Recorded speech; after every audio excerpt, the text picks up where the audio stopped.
महाकारुणिक तथागत भगवान गौतम बुद्ध तसेच परम पूज्य डॉक्टर बाबा साहेब आम्बेडकर इनको मेरा त्रिवार नमन। सभी गुरु आचार्य को नमन करते हुए ग्रंथ पठन शुरू करेंगे। आप सबका स्वागत है। गाथा।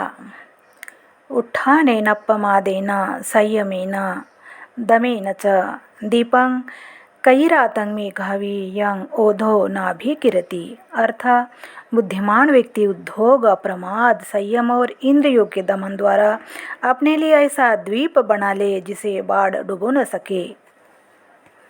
अपना द्वीप बने। चुल्लपंथक की कथा। मगध में एक धनी श्रेष्ठी था। उसके दो प्रपौत्र थे, महापंतक और चुल्लपंथक। श्रेष्ठी जब कभी बाहर जाता तो महापंतक को साथ ले जाता। इस प्रकार महापंतक को बुद्ध के धर्म श्रवण का भी अवसर मिलता। बड़ा होने पर उसने प्रव्रज्ञा ले ली। उसके साथ उसका छोटा भाई चुल्लपंथक भी प्रवज्जित हो गया। महापंतक परिश्रमी, मेधावी और बुद्धिमान था।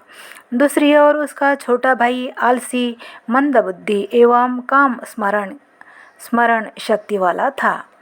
बौद्ध साहित्य में उल्लेख आता है कि एक बार कश्यप बुद्ध के काल में चुल्लपंथक ने भिक्षुओं का मजाक उड़ाया था, इसलिए वह मंदबुद्धि वाला पैदा हुआ। दोनों भिक्षु राजगृह के वेणुवन विहार में रहते थे। चुल्लपंथक 4 महीने में भी एक गाथा याद नहीं कर पाता था, अतः उसका बड़ा भाई बड़ा अप्रसन्न रहता था और बार बार उसे गृहस्थ जीवन में वापस चले जाने के लिए कहता। एक दिन की बात है, युवक बुद्ध एवं भिक्षु संघ को अपने घर पर भोजन के लिए आमंत्रित करता है। महापंथक भिक्षुओं की सूची बनाता है तो उसमें चुल्लपंथक का नाम नहीं डालता है। इससे चुल्लपंथक निराश हो जाता है। उसी समय तथागत का वह आगमन होता है। चुल्लपंथक अश्रुपूर्ण नेत्रों से उन्हें प्रणाम करता है। शास्ता उसकी मनस्थिति समझ जाते हैं। वे उसे एक श्वेत वस्त्र देते हैं तथा उस पर मनन करने के लिए कहते हैं। तथागत भिक्षुओं के साथ प्रस्थान कर जाते हैं।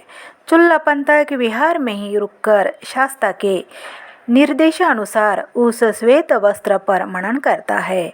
उसे रगड़ता है तो देखता है कि वह वस्त्र कड़ा और मैला हो गया। उसे भान होता है कि सभी चीज़ें क्षणभंगुर है।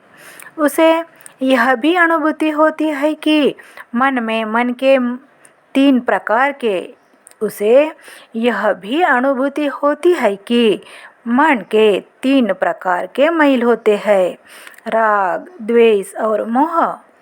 उसने आर्य सत्य पर भी चिंतन किया और इस प्रकार वह अरहत हो गया। जीवक के घर भोजन दान के बाद धर्म का अनुमोदन